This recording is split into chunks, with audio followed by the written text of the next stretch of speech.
कौशल्या जब बोलन जाई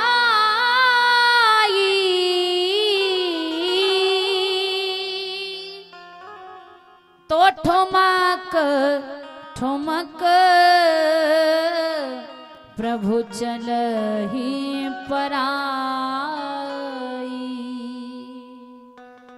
लेकिन कैकेयी अम्बा ने कहा राम ऐसे नहीं आएंगे, राम को मैं बुलाती हूँ। कैकेयी माता गई, राम जी को बुलाया। राम जी दौड़े दौड़े आए, माँ की गोद में बैठ गए।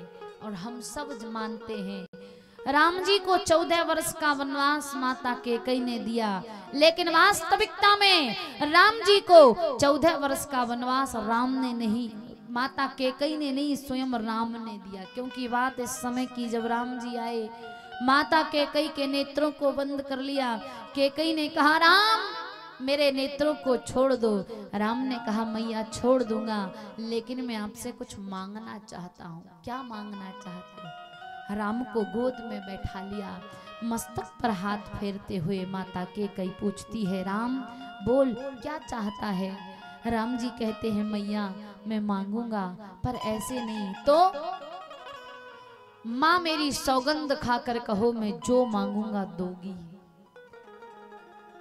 कैकेयी अम्मा कहती है राम ऐसी कौन सी वस्तु है जो तुझे देने के लिए मुझे तेरी सौगंध खानी होगी? राम तू मांग कर तो देख। अगर तू कैकेयी से प्राण भी मांगेगा ना तो ये कैकेयी एक बार भी नहीं सोचेगी और हंसते हुए अपने राम के ऊपर अपने प्राण न्योछावर कर देगी। राम तू मांग तो। राम जी कहते नहीं मैया मुझे आपके प्राण नहीं चाहिए है, बस मैं आपको से जो चाहता हूँ आप उसके लिए सौगंध खा लो। माता कैकेयी बार बार कहती है राम तू मांग तो, तुझे क्या चाहिए? संसार की ऐसी कौन सी वस्तु है जो मैं तुझे नहीं दे सकती? पर राम जी बोले माँ आप सौगंध खाइए। आज ना चाहते हुए माता कैकेयी ने राम जी के मस्तक पर हाथ रखकर राम जी की सौगंध खाकर कहा राम मैं तेरी सौगंध खाकर कहती हूँ बेटा तू जो मांगेगा मैं तुझे जरूर दूंगी।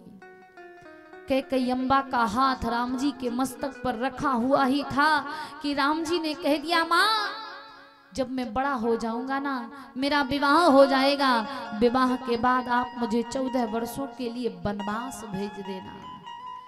माता कैकेयी ने अपना हाथ पीछे खींचते हुए कहा राम तू जानता ही है तू क्या मांग रहा है? राम जी ने कहा हाँ मैया मैं जानता हूँ। कैकेयी माता कहती है मैं ये कार्य नहीं कर सकती क्योंकि तीनों माताओं में सबसे अधिक राम को प्रेम करने वाली अगर कोई माता थी तो माता कैकेयी थी। क्योंकि मैं करो प्रीत परीक्षा देखी मो पर करही स्नेह बिसेखी। राम मैं तुझे वन नहीं भेज सकती। राम जी ने कहा माँ मैं चाहूं तो ये कार्य कौशल्या अम्बा से भी करा सकता हूँ, लेकिन कौशल्या अम्बा डांट देगी, मना कर देगी, वो ये कार्य नहीं करेगी। मैं चाहूं ये कार्य सुमित्रा माता से करा सकता हूँ, लेकिन सुमित्रा माता हृदय की बहुत कोमल है, जैसे ही इस बात को सुनेगी मूर्छित हो जाएगी, वो ये कार्य कर नहीं सकती। इसलिए माँ मैं जानता हूँ आप वीरांगना हैं, वो वीरांगना जब देवासुर संग्राम हुआ मेरे पिताजी युद्ध में मूर्छित हो गए तो रथ को हाँक कर लाने वाली आप वो वीरांगना हो। इसलिए माँ मैं आपसे चाहता हूँ आप मुझे 14 वर्ष का वनवास दें। और धन्य है माता कैकेयी।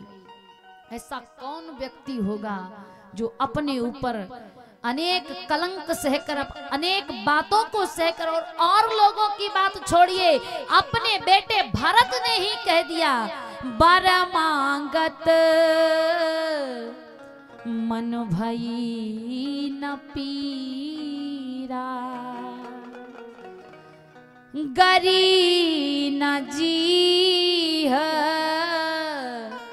परे नहीं कीरा।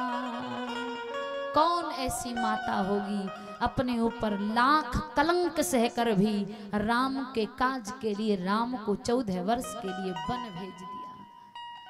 माता कैकेयी से राम जी ने वरदान मांगा, तब माता कैकेयी ने राम जी को वनवास भेजा है। ये बात राम जी की और माता कैकेयी की हुई। कौशल्या अम्मा ने पूछ लिया, कैकेयी तुम कह रही थी राम को जो वस्तु चाहिए वो मिल नहीं रही, वो कौन सी वस्तु थी जिस कारण दशरथ जी के बुलाने पर और मेरे बुलाने पर राम नहीं आया? माता कैकेयी कहती है वो वस्तु थी प्रेम। क्यों? राम ही केवल प्रेम पियारा,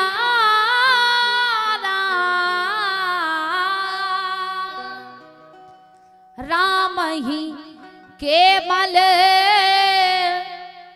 प्रेम पियारा, जान ले जो जाननहारा, जान ले जो जाननहारा।